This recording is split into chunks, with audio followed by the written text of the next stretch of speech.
It's the bird emergency. I'm Grant Williams. I talk about birds. I like to talk about birds because I like birds. And we're going to do something a little bit different.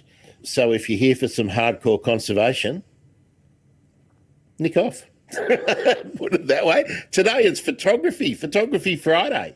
So the gentleman joining me, and if you are watching the video, who is in classy and classic black and white, is Ewen Bell, renowned editorial photographer, my favourite urban bird photographer in Melbourne, who specialises in blurry birds. So, Ewen, what's your blurry birds Twitter account?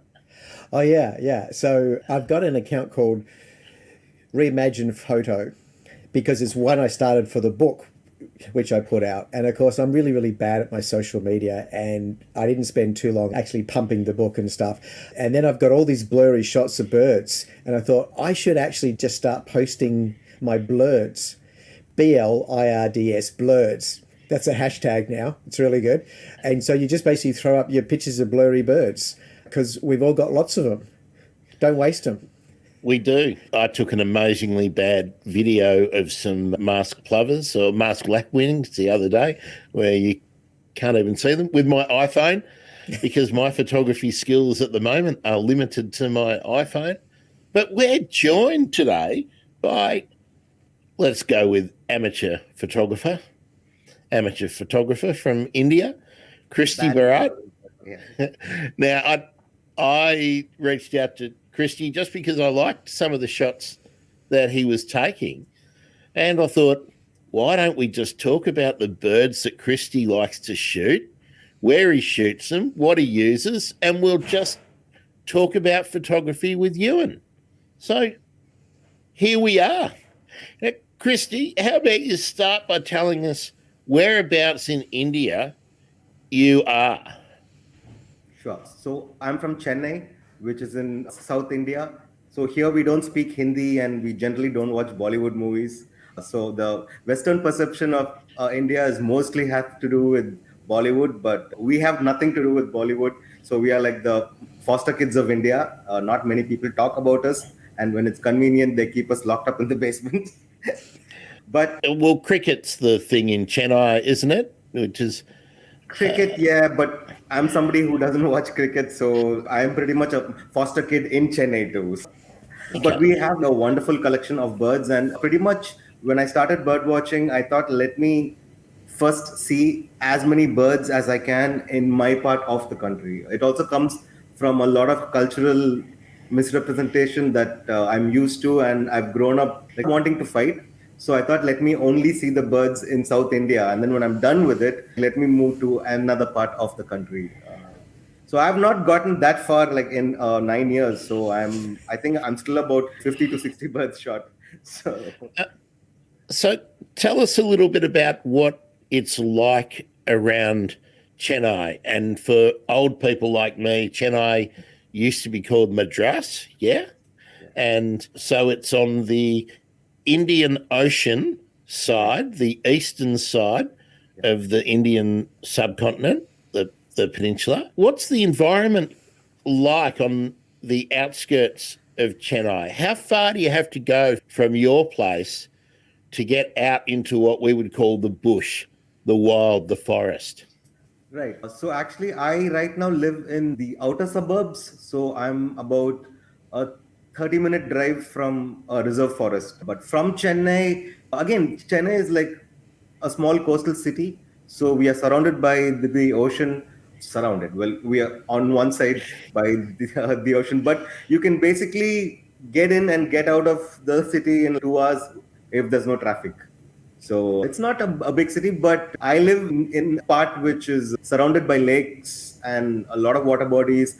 And there are 2 reserve forests which are both about 30 to 45-minute drive away. It's one of the reasons why I moved here. I've grown up in Madras, right? So Madras and Chennai are not the same city philosophically, because the place that I grew up in, we used to see mongooses every day. We used to see a green vine snake or a rat snake at least once a week, right? And we certainly used to hear a lot more birds when we woke up in the morning. Around the 98 to 2001, when the IT boom, thanks to Uncle Sam, took off over here, it's just changed. It seemingly overnight for somebody like me, because I grew up in the 80s and the 90s. So in a couple of years, Chennai became near unrecognizable, and I stopped going out a lot. And at the first chance that I had, I moved to the suburbs. Christy, is there like an old city and then the new city, like we have here in Melbourne, where the character, the old suburbs, colonial in style, and then all the new places, like where I live now, are just sprawling new developments where all the houses sort of look the same, McMansions we call them over here. Sure. This is the case in a few neighboring cities like Bangalore. Like there is an old Bangalore and a new Bangalore with two distinct cultural and outlook, maybe not the right word, but it looks different. It feels different. And the people over there seem different. But Chennai, unfortunately, the only places which still retain the old school ambience are the place which can only be afforded by really rich people. So. The reason I asked that question that way, Christy, was not to talk about the architecture, but to talk about the street trees and the garden plants. In Melbourne, certainly the older suburbs have mature trees and a lot more deciduous European trees. And then where I am, all the street trees and the park trees and whatnot are usually native trees. So we don't see many blackbirds where I live, but we do see a lot of the native parrots and the cockatoos where I live. So what's the character of people's gardens and the street trees? And following on from that, what are the birds that are in your, local urban environment? Sure. So when it comes to growing a garden, even reasonably large enough to attract birds, you need that money here. Space is of immense value. So real estate is a really big deal here. And development ate through the city like a cancer in some sense, because it left no place untouched. Every place where I go, there have been trees chopped down irrespective of what their purposes were, how long they've been. It just didn't matter at all. It was merciless. Again, the only place where I still see people nurture gardens big enough, or the community get together and say, hey, let's maintain this piece of public property and let's plant saplings here. It's again a luxury of the rich. It's not something that people from a middle class background can even begin to think as something they could do, because the government wouldn't support them. As for the birds, like when I used to stay in the heart of the city, I used to see a lot of tree pies, but besides that, I really couldn't see, because I cannot stress how the kind of toll that development took. And development is like a nice sounding word, but progress, it really depends on who's progressing, right? So in that sense, as far as at least the birds were concerned, or people who wanted to have a healthy tree count, they certainly weren't a part of the progress machine at all. But right now where I stay, there's like a lake outside my apartment. But even this, right, I don't feel like I feel a bit guilty, because there's a huge apartment, a gated apartment right next to a lake. And here I am sitting here, being able to look at some flamingos once in a while, like once a year. And then I'm complaining about these other people who are developing the city. But here I am, a part of the problem, right? So You're an apartment liver, but no flamingos out your window. Not so many. We do have a couple of doves that come and demand their walnuts in the mornings and things like that, and the sparrows. We get some parrots here from time to time. So usually in the wintertime, when they're starting to think about their nesting, we see the corellas will come through and they'll try to see if there's somewhere where they can sneak in or try to push out a pigeon nest. And probably in the next couple of weeks, we might start seeing the rainbows starting to come through to check things out. But in the last couple of days, we've actually been woken up by the calls of the sulphur-crested cockatoos. And that's been absolutely marvelous. They've been right in close and they've been checking things out. And there are people who can't stand these birds because they're so loud and they tear up their gardens and all that kind of thing. But for us, when you see this great big giant, a beautiful bird, this complex creature, and it comes right into where you live, that's just a gift when that happens. So, Christy, we've all got together to talk about photography. When did you get started with your photography, and what are you generally shooting? Are you shooting from home very often, or are you always going out in the environs of the suburbs looking for your birds? Right. So just to answer your last question first, because of the lockdown, I've not been able to go much at all, like for almost a year. But before that, from my balcony, like I said, I see spoonbills, ibises, herons, like from my balcony, not all through the year, but like a huge portion of it. But I spent very little time in the balcony itself because it was almost fascinating to have my camera there and my morning coffee and say I'm going to do this like from my balcony. But in a couple of days it wore off, because for me the best part of photographing birds is not the photography part, it's the finding part, and to actually find them and to actually in some sense convince them to give you a couple of seconds to maybe take a semi decent photo.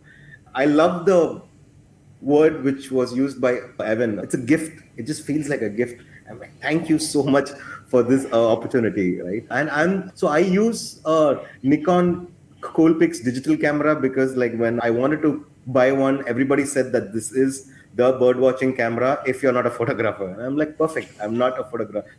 I studied photography as part of journalism college, but what fascinated me back then was moments. Like I felt it like, again, I guess in some sense it was a gift too, because I thought, how lucky am I to be here? Like when this kid is leaping in the air through something, I'm like, what a luck this is, you know? And I'm not somebody who's felt lucky much. It feels like these small wins, which mean a lot to me. So that's one of the reasons why it fascinates me. Now, before we go further, if you are listening to the show now, just pause for a moment and open up your browser and go to verseherder.com. And that's verse as in a verse of poetry, and herder as in that fabulous band that took the piss out of Courtney Love, Nerf Herder of Cows, verseherder.com. And you can have a look at Christy's shots. And I was going to ask you about your writing, Christy, because you are a little bit above average when it comes to the stories and the captions that accompany your photos. But you studied journalism, so I'd expect that now. I'm a pretty good writer despite having studied journalism. The chase, the finding of the birds, is that the satisfying thing for you? Oh, I'm sorry. Like I thought that was pointed at me. No, we're following on. That's one for you and Christy. Yeah, look, I really tune in to what Christy was saying there is that if the birds just come to you, that's nice. But there comes a point where you actually want a bit more of a challenge in one sense when it comes to photography. But also, the thing I really love is when I get a photo of something I didn't expect, when I didn't know I was going to get that shot. And when you're traveling somewhere and you're seeing all these birds you haven't seen in your whole life, then every shot is special. But when you're in your own hood and you're seeing some birds that you hadn't seen, or if they just come closer this day than they had on previous days, and you get a slightly more confidence with the bird, then that's really special. And it's those things that you didn't know that were going to happen. They're the bits that are really wonderful. And I think that's why I keep going back out, because I don't know what's going to happen the next time I go out. And that's the joy of it. Christy, owls. You seem to really like owls. Tell us about that. Yeah, again, taking off from what Evan said, the first time I saw an owl, I had No, I had tweeted about it just this morning. Like the first time I saw an owl, I was in shock because I was like, how is this happening? I thought they don't come out during the day, and I thought they only come out. I had no idea that it was only barn owls that had that behavior, but even barn owls can be seen during the day. But I believed, because when I saw the owls, I wasn't a bird watcher. I was just this dude with some issues who wanted to go spend time with nature, right?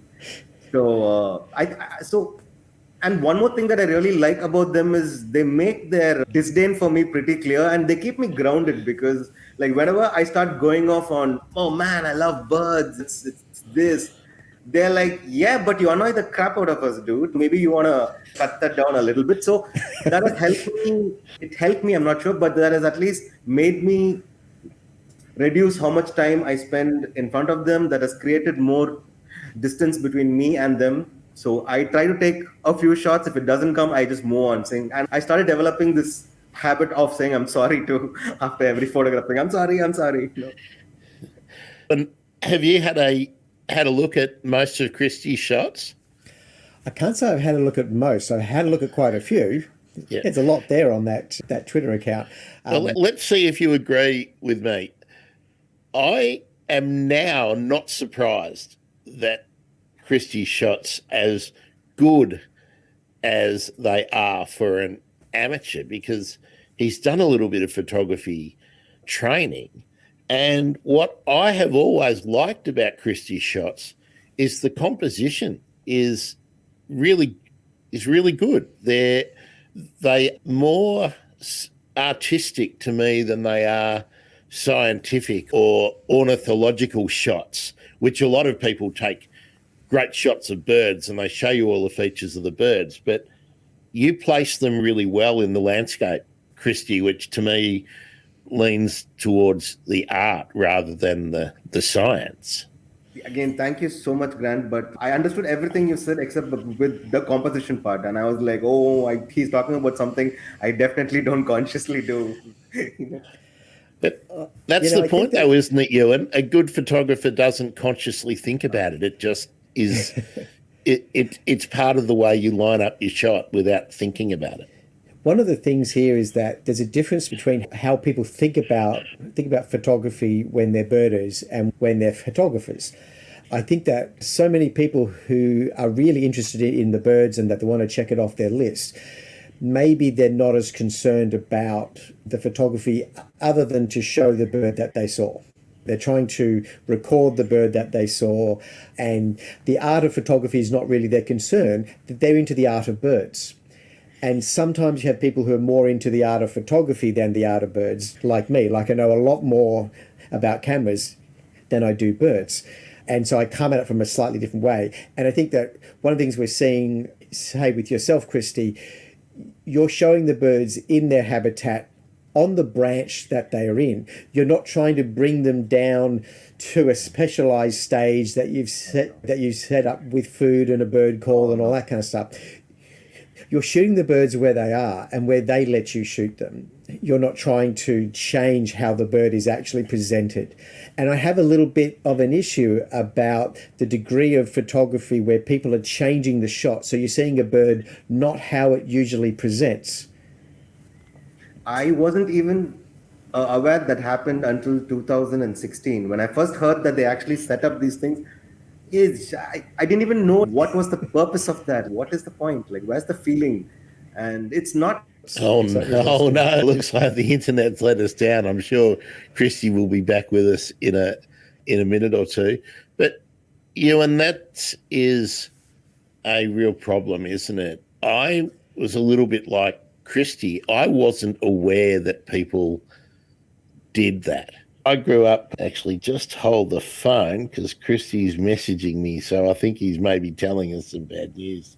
Yeah, he's restarting his internet. That's no worries. Yeah, so I had no idea that.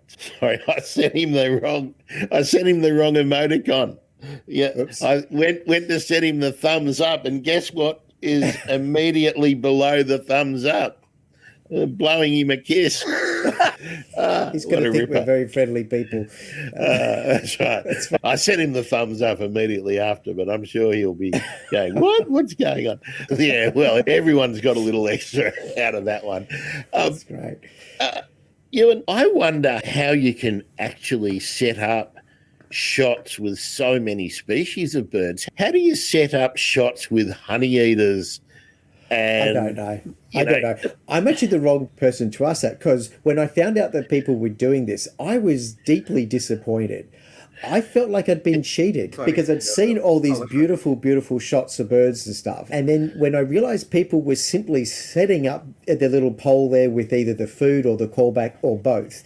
And then when you go through their feed and it's just shot after shot of the same kind of post, but with a different bird, and it's the same shot over and over. And I'm like, oh my God, I see it now. Once you see that pattern, you see the formula, and it's like, this is not interesting.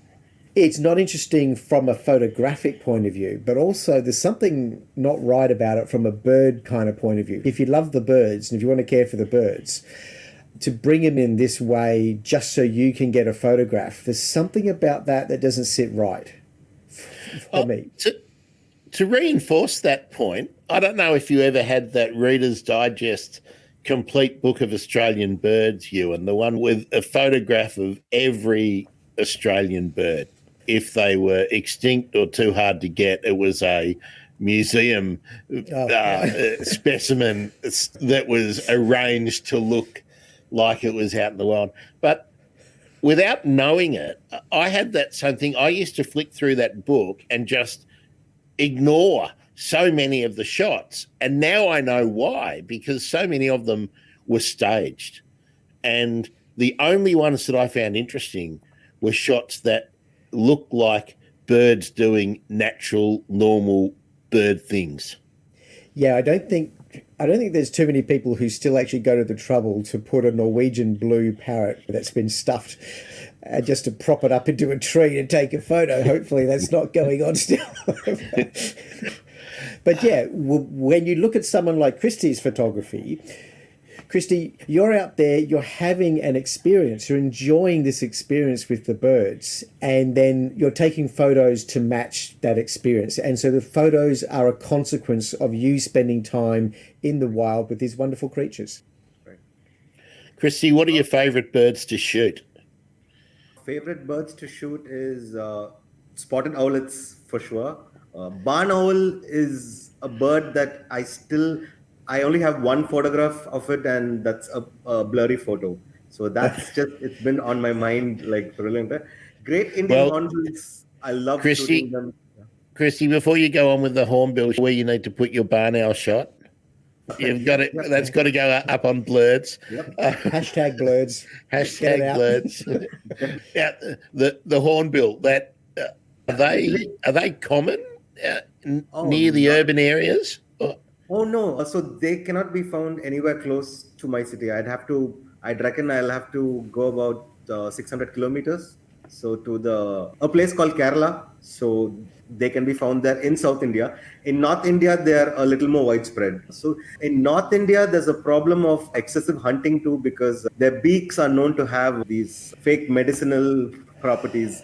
And also some of the tribes there, they wear the feathers on the headdress as a sign of royalty. So so hunting is a major problem there. In South India, it's just the good old habitat loss. We don't care about where hornbills live. So one of the birds that you have got featured on the top level of your website is the Siberian stone chat. Yeah. Now, yeah. I'm guessing that the Siberian stone chat is a migratory visitor to India. Are they common? Oh no, but that I cannot call. I was taken there by somebody who knew that they visit that place because he had seen them a couple of times that month. So we went there and it was there. So it didn't. But when I first heard about it was in 2014 or so, when there was like a signboard somewhere which said that this bird came from Siberia. I said, get the hell, it can't be real, because I really knew nothing about birds before I started. So the concept of migratory birds was maybe they come from a neighboring state. They came from Burma and like Siberia, and it blew my mind. And yeah. You and owls. How do you go with your owls?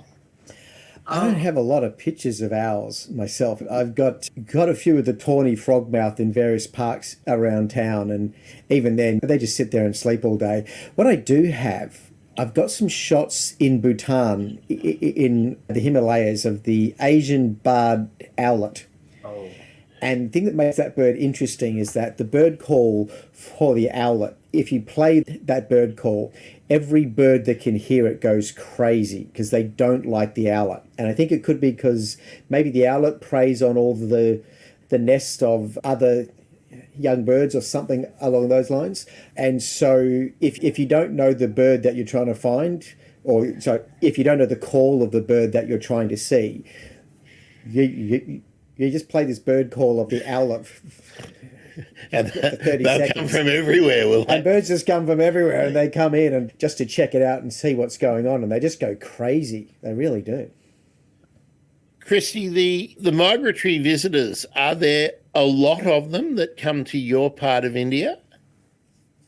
They do. And to be honest, like it's been oscillating. One year there's like a higher count, the next year there's like a reduced count. Like I'd like to say that it's been constantly reducing because of global warming and habitat loss and all that, but certain years seem to go up. But over here, the bigger challenge is our biggest wetland is also the biggest garbage dumping site. It's ridiculous to even like say that sentence, right? But then that's how it is. So that used to house like a lot of migratory birds, and they are being affected big time. And the next biggest hotspot for migratory birds is Vedantangal Bird Sanctuary, which is actually the oldest bird sanctuary in the country. In that sanctuary, I'm giggling while saying this simply because I've spent a lot of time being angry about it. The forest department is going to denotify around 2 kilometers of land around the sanctuary, saying that, Wow. oh, the birds are just on the lake. It's no problem. And they're going to sell more land to a pharmaceutical company. It's just how it is. Well, we'll talk about your setup now, Christy, but I just want to make a corny joke. What stunning wetland doesn't need a few more broken down fridges and washing machines thrown in there? That's what you tend to see in the sort of swamp areas that are neglected around here. Why do people throw their old fridges in wetlands? I don't know. Seriously? Yeah. No, it's very hard to get rid of white goods. I think it's just expensive, so they chuck them in the reed beds. It's crazy. But Christy, tell us about your setup with the Coolpix. What model are you using, and what lens have you got? And are you taking a tripod with you? Can just tell us all about how you get your shots.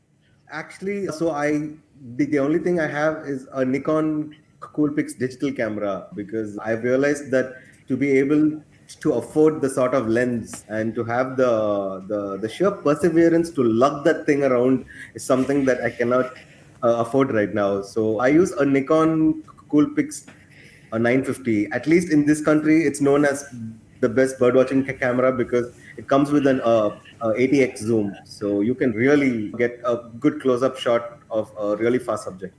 So, and it's a funny thing because whenever I go to a place where there are a few bird watchers, they come with these huge lenses, and I just go there and I'm like, they're like, you dirty rat. You know, the Coolpix is pretty popular here too, because the range, you're basically getting up to a 2000 millimeter perspective, whereas I only go to 800 with my G9. So to get out to 2000, and they're so convenient, they're really convenient. And I think this is something that gets lost a lot, I think, when people talk about their photography, is that if you have a great big heavy camera, you've actually got to get it somewhere near the bird to get a shot, and it's hard to move, it's hard to travel.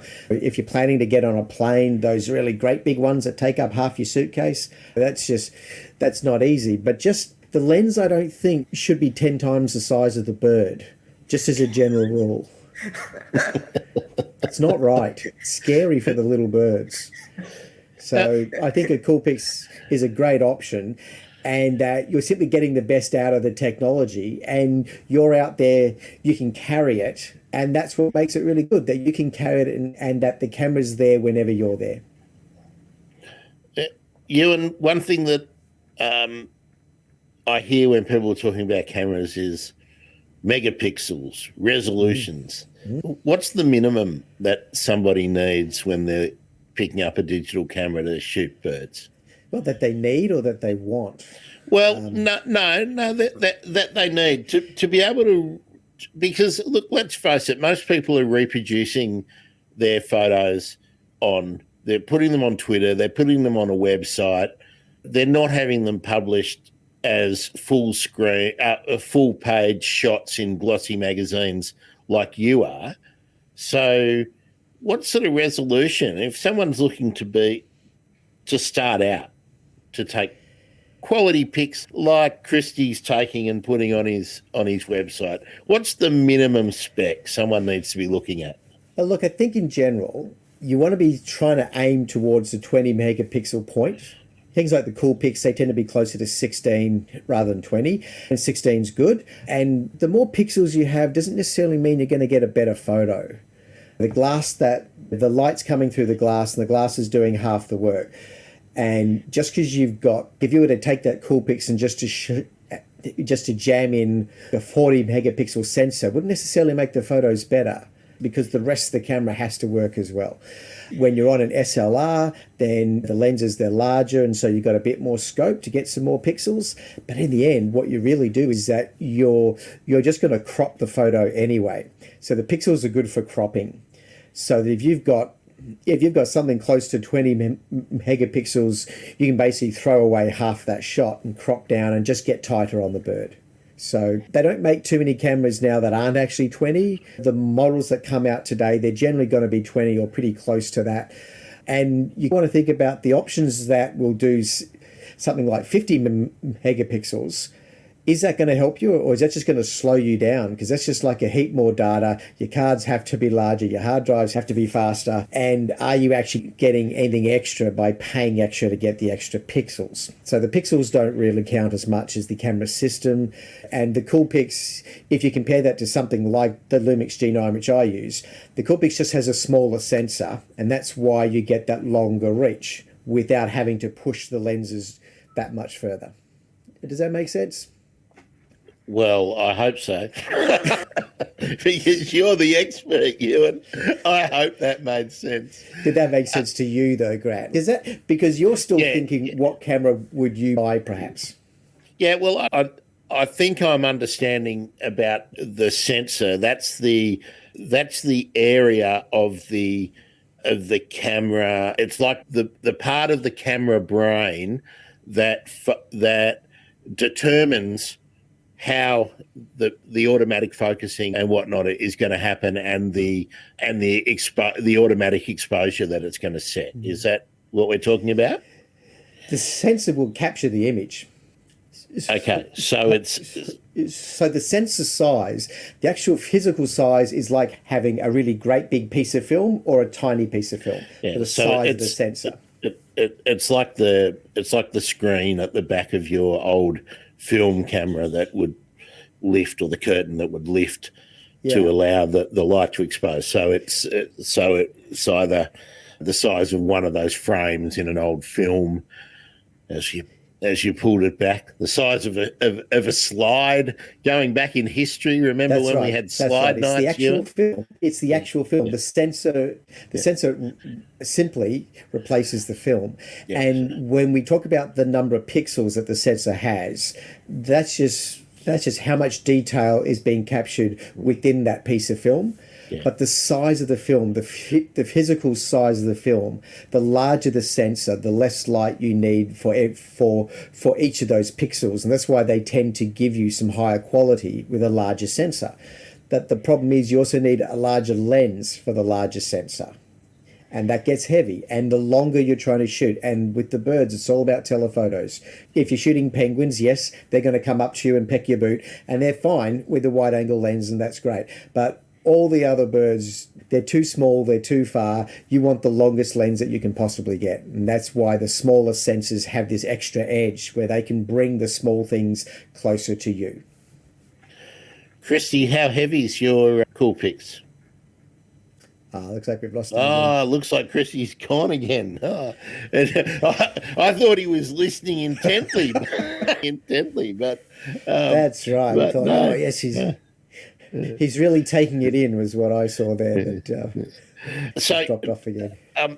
We'll wait. I'm sure he will come back again. That's just one of the problems we have with doing shows around the world, but also with lockdowns and the pandemic. Things don't get fixed, they don't get serviced. So maybe he's got a dodgy pit like the one I had out the front of my place, and every time it rained, the internet went south. Let's talk about Christy. Said he'll be back in 2 minutes, so that's pretty cool. What are your favourite birds to shoot, Ewan? What are my favourite birds to shoot? I'm going to say the pardalote is a pretty good bird to shoot because it's kind of a challenge. You really like the spotted pardalote, but do you see the striated pardalote very often? I've got a whole bunch of shots from them when I was doing a shoot in Perth, and I've seen them in Tassie, but no, I haven't seen them terribly often. Whereas the spotters, I seem to find them everywhere I go. When I was up in Swan Hill on a shoot, they were up there. When I was in Royal Park, so many pardalotes in that park now. I just couldn't believe it. Isn't that one of the delights of urban living? If you like, I knew the pardalote call from being a kid and being out in the country, but hearing it in the urban setting is fantastic, and knowing that there could be hundreds of them in the canopies of all our big eucalypts and whatnot through the city is really good. Now, Christy, I'd asked you a question and you had frozen, and you and I both thought that you were listening intently to the wisdom that Ewen was dispensing, and we were waiting patiently for your response. But, it just got cut for about. So I asked you how heavy the Cool Pix is. Roughly what's the weight? Is it? And the purpose of the question is, does it get heavy if you've been out walking around for a couple of hours? Oh no. Not at all, but the only reason why it doesn't get heavy is I don't wear it around my neck when I'm not photographing it. When I'm walking, I actually roll it up into my fist and I hold it like that, because so when I started bird watching for a few years, it was a mix of trekking plus bird watching. So I needed to be as light as possible, and to get from one obscure village to another, I used to take a lot of buses too. So, and also a huge part of getting help from the locals to ask them, hey, have you seen something near your house? Is you go there with a huge camera, they'll look at you differently. Like, whereas I look like me looking the way I do, I'm not a very put together person.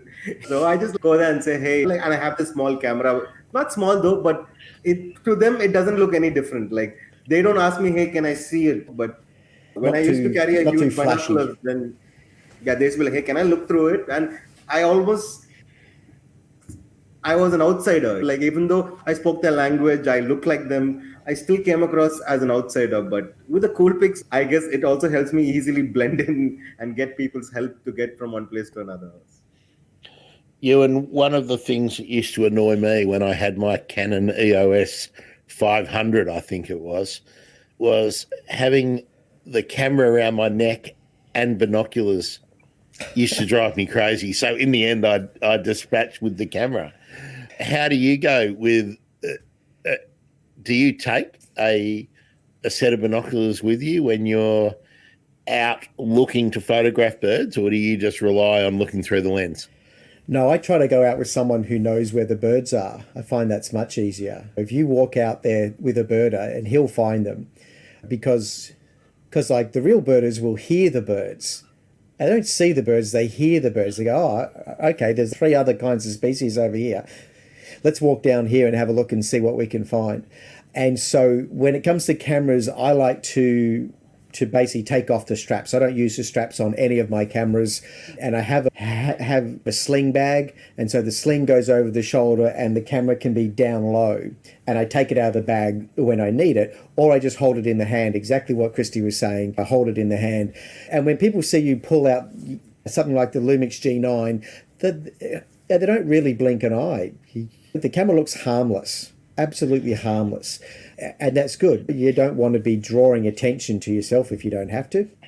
Whereas if someone's walking through the park with a great big 800mm lens that goes on their full frame SLR, they're going to look pretty weird, actually. That's not good in an urban kind of landscape. They think that you're going to take photos of their children or something. It's a bit creepy. Yeah. I wanted to ask you, Christy, before you disappeared, who's your photography mentor and your bird watching mentor? If you're asking people where to find the birds, tight knit community, is it in your neck of the woods? So when I don't think I've had either. So photography was something that I had learned in college, and one of the reasons why I stopped pursuing it was because of the professor.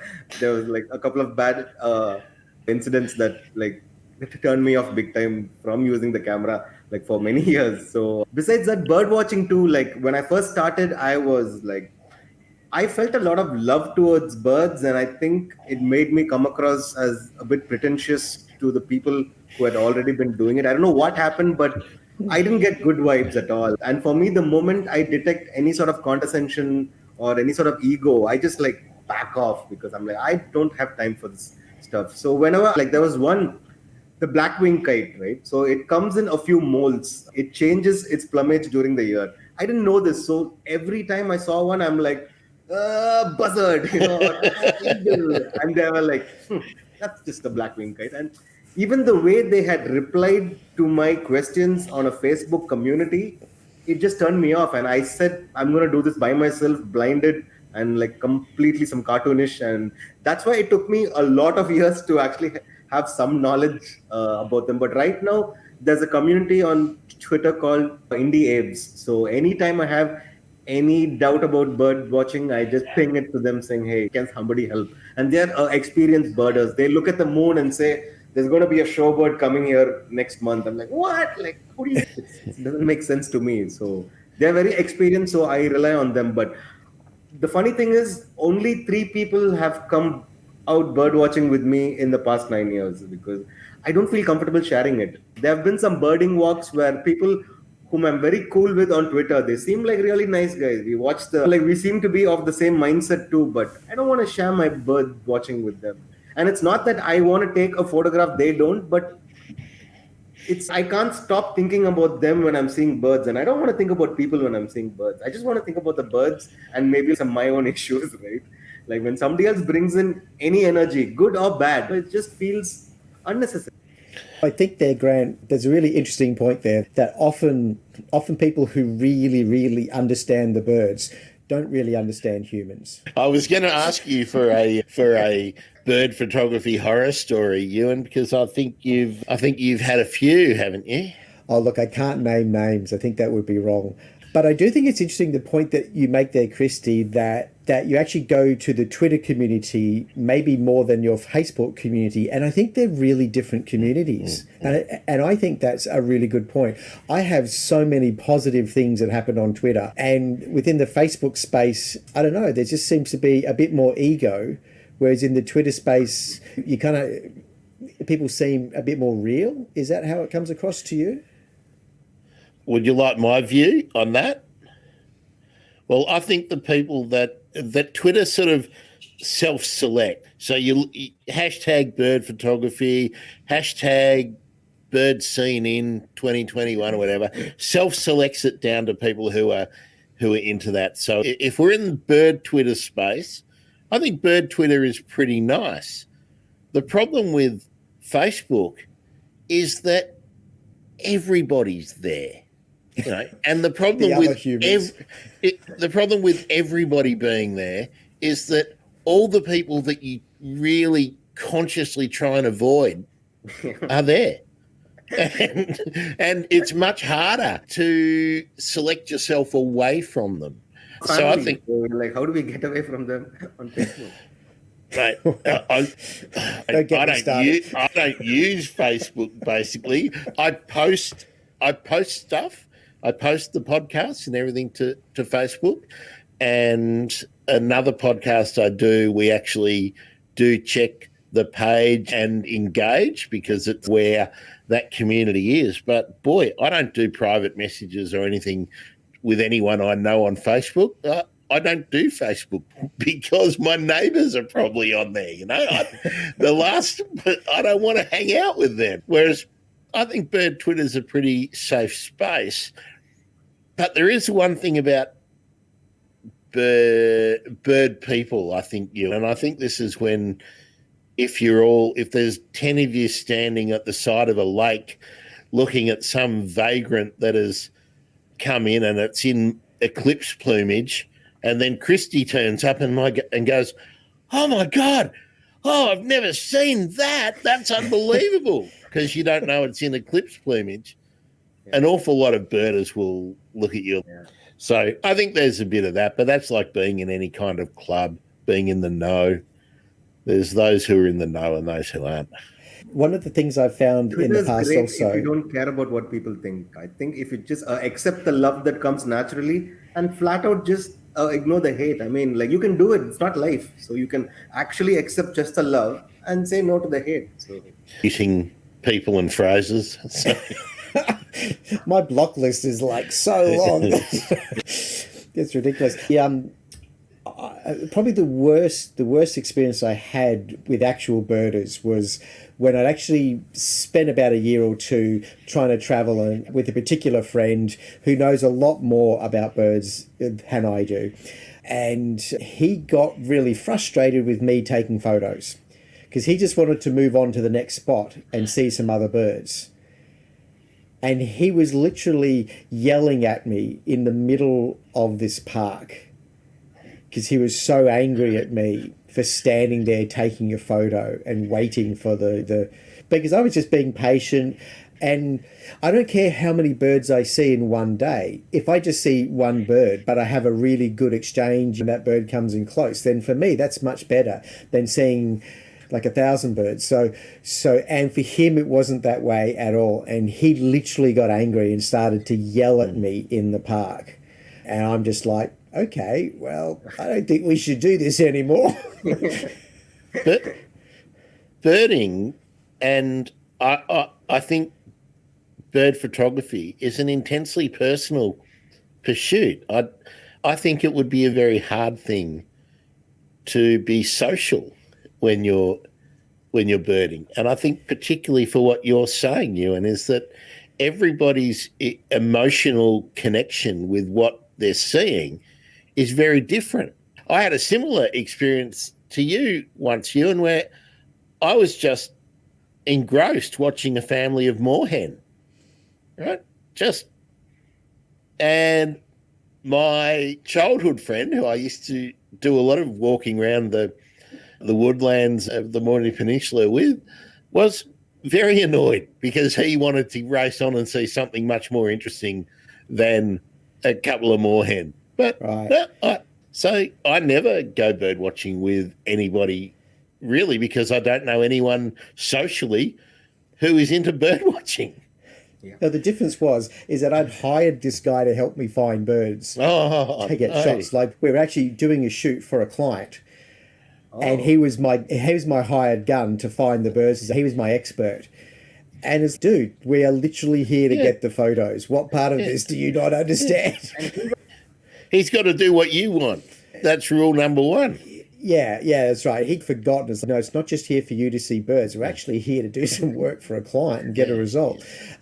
Which is interesting also because for me, those kind of projects for me are just wonderful. I love them because now the photography has a purpose. There's a reason for me to be there. We're trying to get beautiful shots that will encourage other people to see what we see when we go out in the wild. So to be paid to take photos of birds, I don't think there's anything more wonderful than that. What a great way to spend your day. Have you got any aspirations to be commissioned to take photos, Christy? I mean, I would love to be able to help write a book about in conservation of birds. And also, there's something that my wife is an artist, so we are planning on doing a series of children's books to help kids get into birding. Great. Very good. Very good. Well, Christy, I just want to ask you one more question before we wrap up, and that's, are you looking to upgrade your camera gear?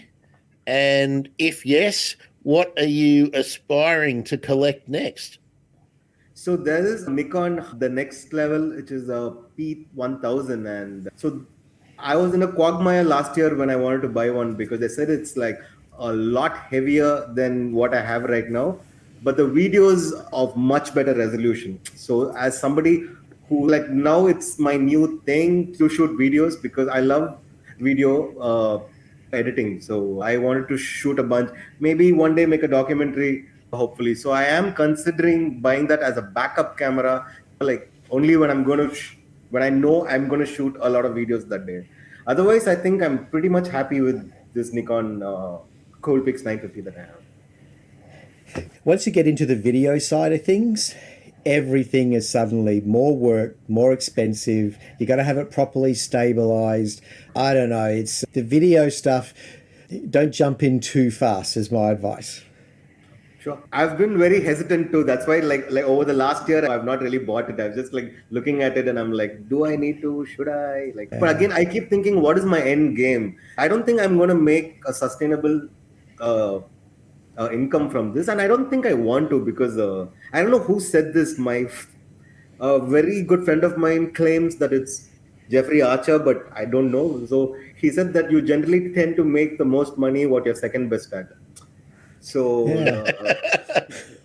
so for me, I think I'm like really good at spotting birds and writing up about them. I think that's the thing that I was put on this earth to perhaps pursue, but reasonably good at helping businesses and technology companies with their marketing activities. So, okay, that's good to know. so, I think I'm going to stick to that. And this is just going to be, I think it'll be a passion project, but I don't think it's going to be I'm not looking at it because looking at it as an income generation opportunity, especially in India, this sounds frustrating to me. So. I think also that when the thing that you really love, that's really, really creative and gives you joy, when that becomes your source of income or your only source of income, you can kill off the bit that you really enjoyed and the bit that you loved. For me, I don't just shoot birds. They're part of my spectrum. So if I only shot birds and I had to make an income from that, I might not enjoy the process as much. Yeah, that's always a worry, isn't it? When something becomes work. And for me, the thing that I always determine whether I want to do something or not is whether it raises my stress level. And if it starts to raise my stress level, I'm no longer interested in doing it. Yeah. And I'm probably too fussy or whatnot there. But when you get grey hair, or Ewen, when you start to shave it all off, it starts to factor in your decision making a lot more than it used to. And you think, do I want to spend time talking to these people? It's not fussy though. I think it's very practical because I'm sure like when we grew up, mental health wasn't even discussed. Like at least when I grew up here, I didn't even know of the combination of words mental health till I was 26. Right? So I think this approach, even though we might be doing this a bit later than sooner, I think it's fantastic that we are this fussy, you know.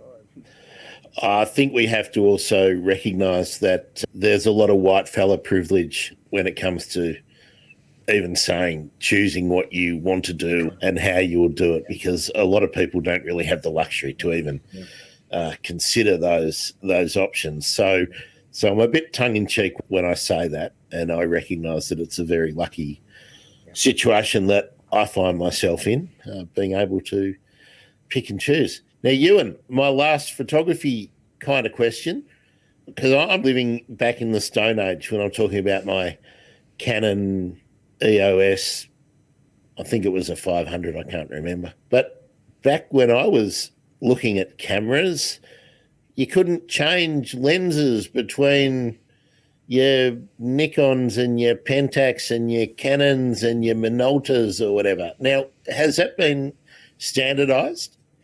Not a lot. Not a lot. You still have different camera systems. And so when we talk about a camera system, it means that if you go out and buy the current version of the Canon, you won't be able to use your older lenses on the new Canon without something to adapt. And even then, the performance may or may not be so great. And then when you go across to the Nikons, it's really hard to put the Nikon lens onto a Canon camera body and all this sort of stuff. You're buying into one camera system, which is important to keep in mind. It's not just the camera you're buying, it's what are the options of the lenses you're going to be able to put onto the camera. So when a brand new camera system comes out and there's only 3 or 4 lenses to choose from, that can be a problem, because if they don't have the lens that you need when that first actually comes out, then that won't help you much. So once you purchase into a particular camera system, chances are you'll stick with that for a very long time, if not the rest of your life, because you'll have to say that if you were to go from your Canon that you have now to the Nikon, you'll have to get rid of all of the lenses you have and buy a whole new bunch of the lenses as well. And you're spending more on the lenses than the camera body. So it costs you quite a bit to change over from one camera system to another. And of course, in the case of Christy, it doesn't have an interchangeable lens. The lens is part of the camera. Is that right, with the Coolpix? Yeah, absolutely. Yeah.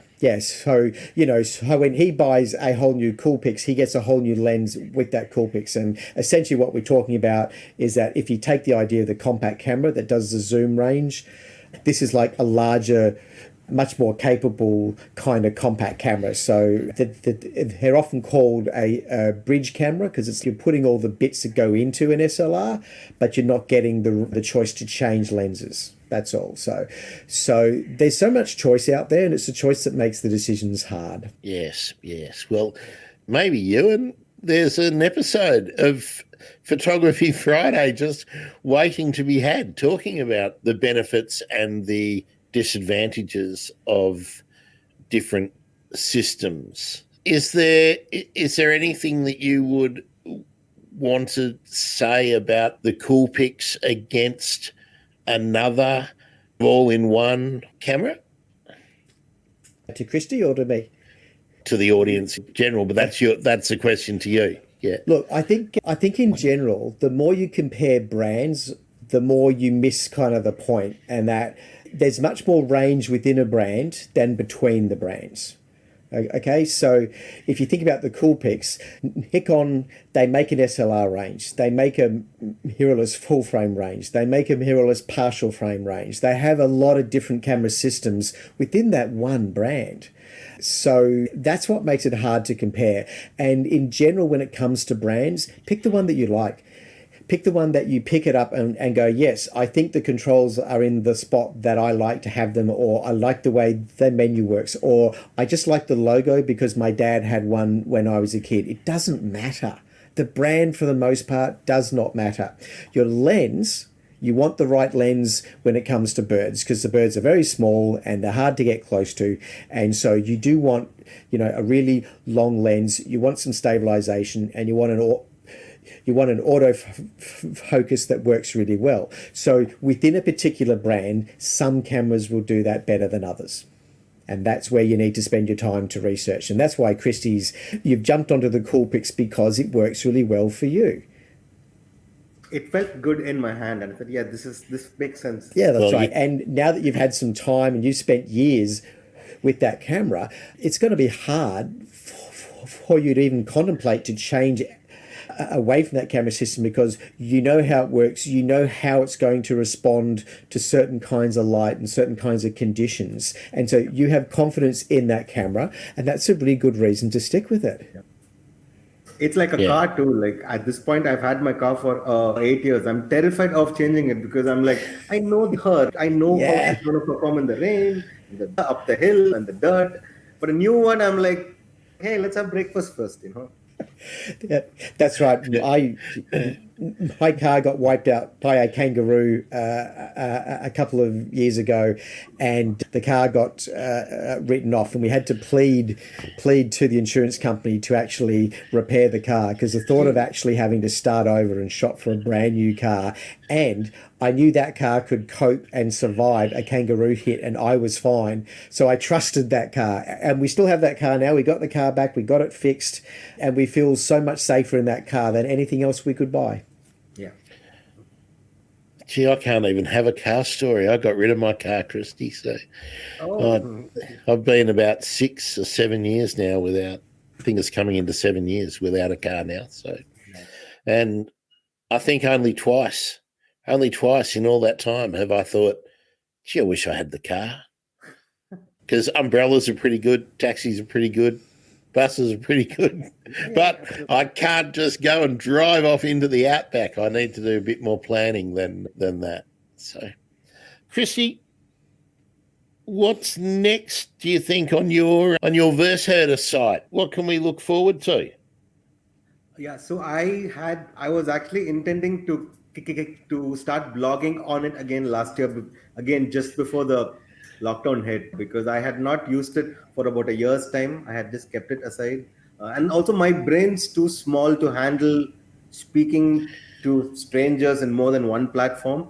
So once this Twitter thing, in fact, it took off a little bit, like only when I posted about 2 years ago saying, hey man, I'm not a photographer, but here's some crap that I shot. And then it got like 1,000 likes, and I'm like, what's happening here? So after that, I just ignored my blog, because like even now, and I hope the people who follow me on Twitter don't hear this, but I'm just tired of replying to comments. Like, I don't, like, stop, please. Like, I wouldn't be posting this photo if I didn't think it was good, and I wouldn't be writing that caption if I didn't think it made sense. Don't just tell me that, tell me something else. Just, hey, great photo. It actually causes some stress in me. So for me to handle the blog and Twitter would be like really difficult. So once I start blogging again, maybe Twitter will take a bit of a backseat, but my brain's not equipped to handle more than one social platform at a time. That sounds wise. You started podcasting and that sort of ran its course. Do you find that mixing and matching the media is a challenge? It is hard. So at the moment, I'm working on a project where I have to edit a lot of video, and my brain has to get into that space. And when we're shooting the video, it's a completely different world to any of the still stuff that we've done. I just did a shoot for Swan Hill, really great place to go and travel. We were basically doing stills, but I shot a little bit of video in there too. So now I've got to edit that down as well. So you're going from stills to video. I have to write an article for a travel publication. They want that in a couple of days, and I thought I'd have that done by now, but I didn't. I've got my blog, mostly on Twitter. I don't think of Twitter, for me, Twitter's not really work and it's stuff. It's just me getting angry about the lack of responsibility with our federal government and the appalling state of the media in Australia, if not globally. So Twitter's not work. But, you know, when you work for yourself, you do have to have lots of different skills. You can't just do one thing. And actually the podcast that we did last year, that was really great. I learned a lot through that process. We did that with my book, Reimagine. So every single podcast was an episode of the book. And so that always had the finite scope. It was going to end at some point. So I don't feel that I need to do that every week or every month and all that sort of stuff. So I'm glad I did it. I learned some things, and things I learned from that now come into the video work I do and stuff like that. So every step we take is a step forward. And it doesn't mean, the idea that you can do anything doesn't mean you have to do everything. Yes, you most definitely shouldn't do everything, because you won't be very good at most of the everythings that you do. Well, Christy, been a delight to meet you. I'm looking forward to following more of your bird Twitter. So Indie Aves is a good place to find you on Twitter. But where do you use a particular hashtag? No, I don't, because I like the one which says Twitter Nature Community. So that's the only hashtag that I use these days, because that and birds, if you're looking for these two hashtags you qualify, because I didn't want to drill it down further into only if you're a bird watcher in India or like only if you're into this. Like, hey, you like nature, you like birds, just check out my stuff. So nature community, that's not one I Twitter usually nature check out. community. Yeah.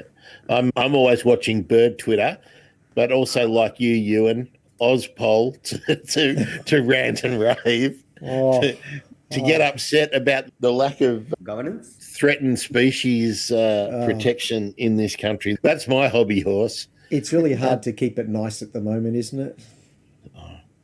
Yeah, well, I've got one account where I don't try and be nice. I don't try and keep it nice. I try and be nice on the Bird Emergency podcast account because I don't want to upset people. But yeah, and look, for anyone who's listening, I don't plan on giving up the Bird Emergency anytime soon. I'll be giving that up when there are no bird people to talk to about birds. So that could be a very, very long time. That's great to hear. Ewan, which Twitter account do you reckon people should follow you on? Euster, Ewster, Euster. That's how you. And of course, Blurds, hashtag Blurds. Blurs. That's right. That's right. I need to post some more. I need to go out and take some more blurry shots so that I can plump up the feed on that account. I'll put in a request. I've just released the superb fairy wren episode of the Bird Emergency. So have you got a blurry fairy wren? I do. I've got some excellent blurry, superb fairy wrens. Very good. And have you got a masked lapwing that could be blurry? No, I rarely point a lens at a masked lapwing, I must be honest. Yeah. It's so annoying. Well, you'll have to listen to the masked lapwing episode. You'll learn a lot about the masked lapwing. Very intriguing. I certainly will. I can see the podcast there on your feed. So yeah, I'll have to find some time to dig into that while I try to sort out whether or not I can actually cross the border sometime in the next 2 weeks. Well, I hope you can. I can just see that Blurds has done a retweet. Good on you, Blurds.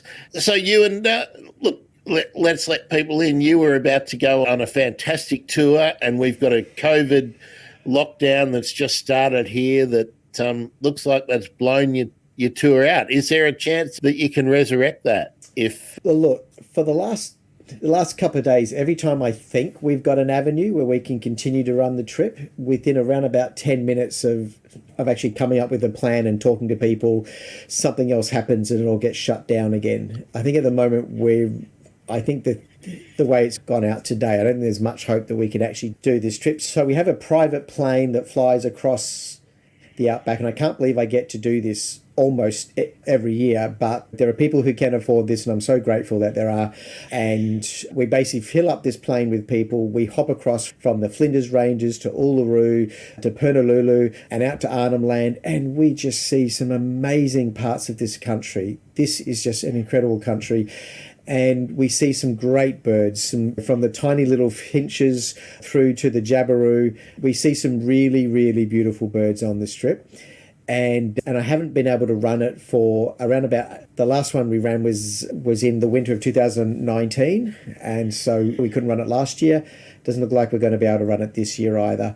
And I'm pretty darn sad, actually, because I love actually just being out on the wild places, because when you live in the middle of the CBD, it's really nice, but you need to connect with nature. You need to connect with trees and with dirt and sand and rocks and birds.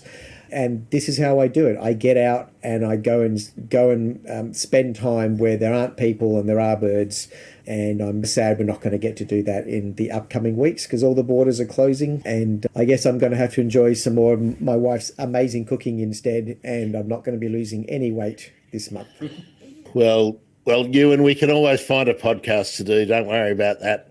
Don't worry about that. And maybe you can help me out with planning I want to do your tour route, but I want to do it on an e-bike. Cool. That sounds like it's going to join you on that. Only take me about 3 years. Years ago, I tried to plan a trip where we would actually take a couple of motorcycles right through this kind of route. And the bit we struggled was actually the Pilbara, because actually the fuel stops between spots was too far. We weren't sure how we were going to get through this particular section of the Pilbara, and maybe an e-bike's the way to do it. Yeah, I'm researching it now, and then after we've done Australia, I then want to do the south, like Indonesia, Southeast Asia, and then try to get out to India, Christy. But I need a sponsor, Ewan. That's right. It's a bit of a cash flow problem there. I need a sponsor if I'm going to spend the rest of my life on an e-bike. Perhaps a question here for Christy is, Christy, where else in India would you like to go and just to spend some quality time with birds? If you had 2 weeks to go anywhere in India, where would you like to go next? Northeast India. That's again, they're even more poorly represented than South India. It's like they don't exist, and it's really, really sad. And they have some of the most beautiful collections of birds because of their proximity to the hills, and some fantastic stuff there. And so is this like Darjeeling? Darjeeling, Meghalaya, Mizoram, anywhere in the northeast side. I just want to go there, and I want to spend time not just for the birds, but also to see my country. That's treated worse than South India, and I have this gigantic love for them. So you have such a wonderful country too, and such a variety of landscapes and terrain and habitats, and of course lots of cultures too. But it's such a big country, and there's such a lot to see, and yet I guess not everyone in India gets to see their whole country, do they? No, I would reckon a very small percentage get the shocking thing is we have this motto called unity in diversity. That's our Republic, but then it's a facade because like I cannot travel to more than like 50% of India because I wouldn't know the language. Like I'd be completely clueless. So I don't speak an ounce of Hindi. Like I don't speak any Hindi whatsoever. And it's not that we didn't learn a bit of it in school, but like ever since we were young, we've been not taught, but we've been socially conditioned to not learn Hindi because it's not our language. Okay. It's a whole thing over here. So because of my lack of knowledge in Hindi, I cannot travel to most places I'd like to because without a guide of some sort. Because I don't speak any Hindi whatsoever, so it would be very difficult for me to get around. And that would also apply to people who only speak Hindi. Like if they come to South India, some places do know Hindi, but then a large part would like look at them bug-eyed, wondering what the hell they're saying. So. Yeah, the same thing happens in China too. Like I've had guides in China who their Mandarin is very good, but they speak a version of it that comes out of Beijing, the Putonghua, or the way they speak their Mandarin. And as soon as they get out to like the Western or Central China, and the accents are so different, the dialects are different, and suddenly they can't talk to a taxi driver, even though they think they're speaking the same language.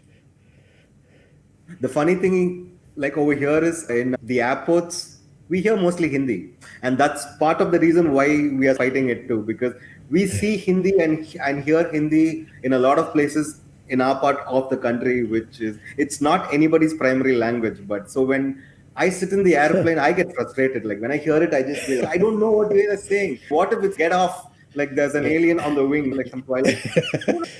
Parochialism is everywhere. Yeah.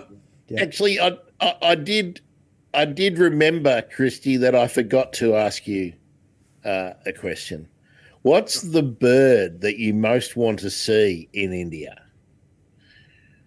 Actually, I saw it 2 years ago, black baza, and it was a bird that I heard that is the rarest bird to visit my city. But I didn't see it in my city. I saw it about 500 kilometers away at a hill station, and we were just going for a drive, me and my wife, and I stopped and I saw a hawk with a crest, and I was like, hey, hawk with a crest, and it was really far away. So when I zoomed in and I realized it was a black baza, I almost dropped the camera, and I think that was the first time my wife saw me cry.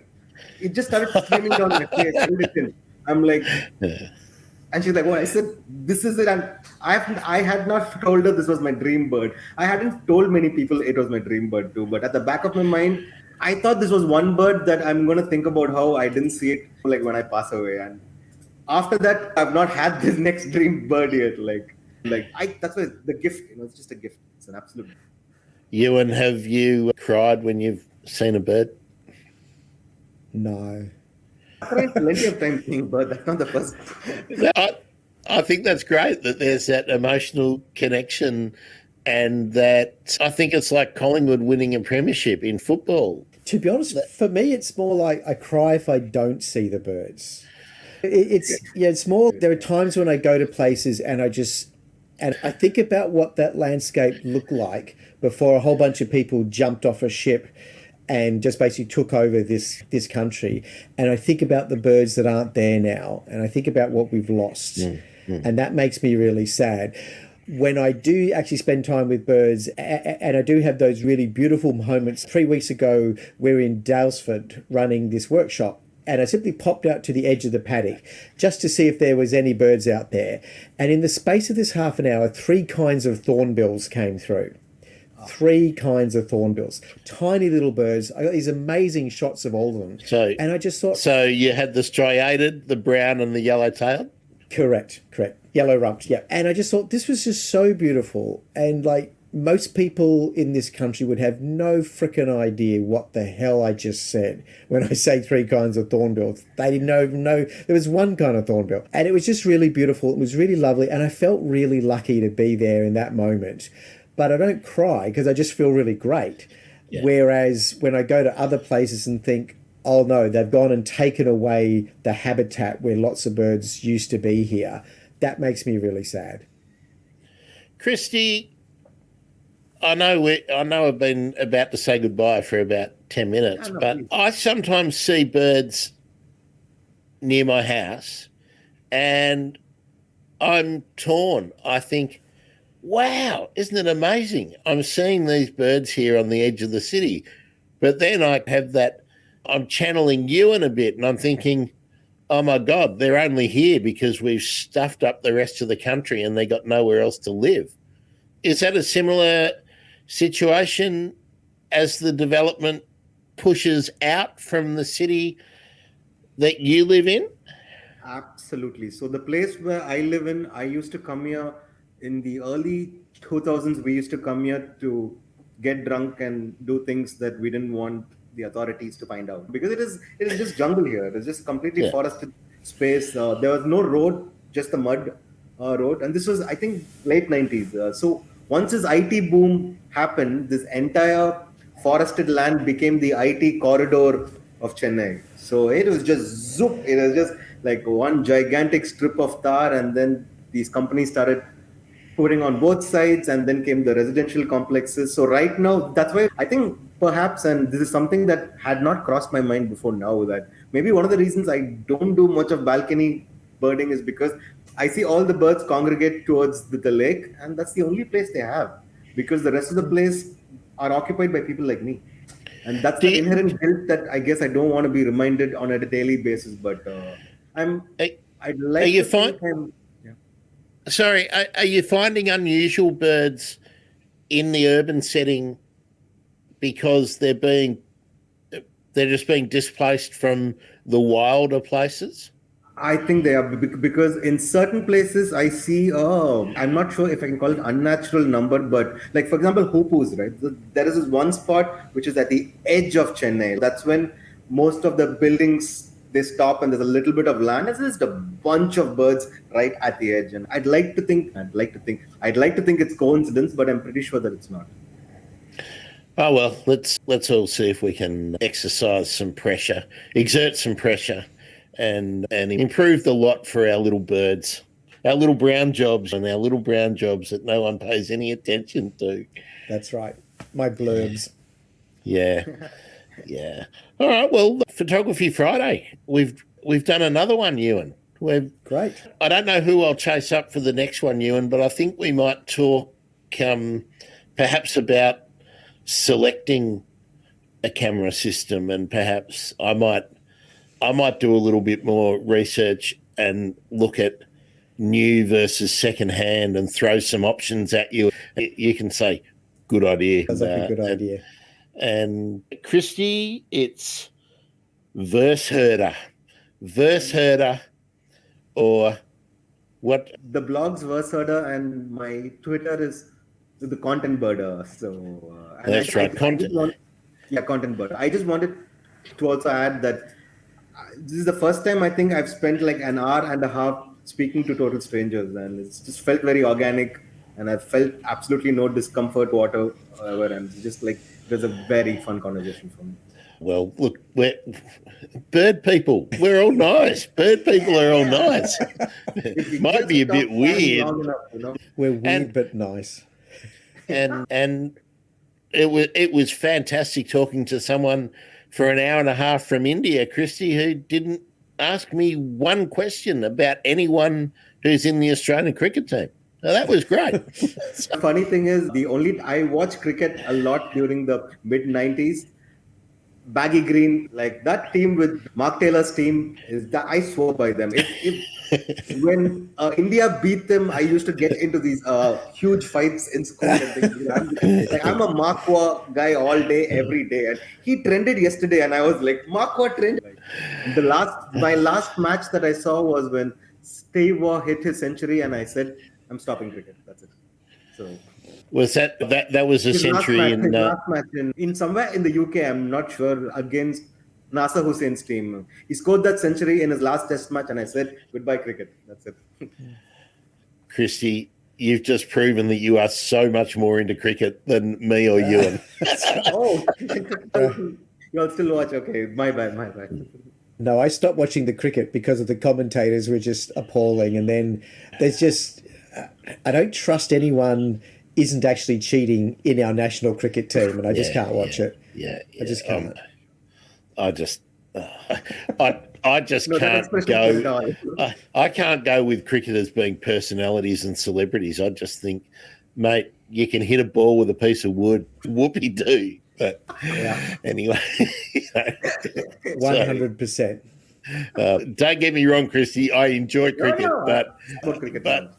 but cricket's like playing tennis in your backyard or kicking the footy around the park. That's all it is. Yeah. All right. And birds are better. Now, of course, follow the Bird Emergency. The website very soon to be relaunched. So all the old episodes will be up on the website with new pictures and whatnot and some updated bios, because some of the guests who were doing what they were doing when I first spoke to them aren't doing that anymore and are doing something new. So we're just updating it. So there's the teaser.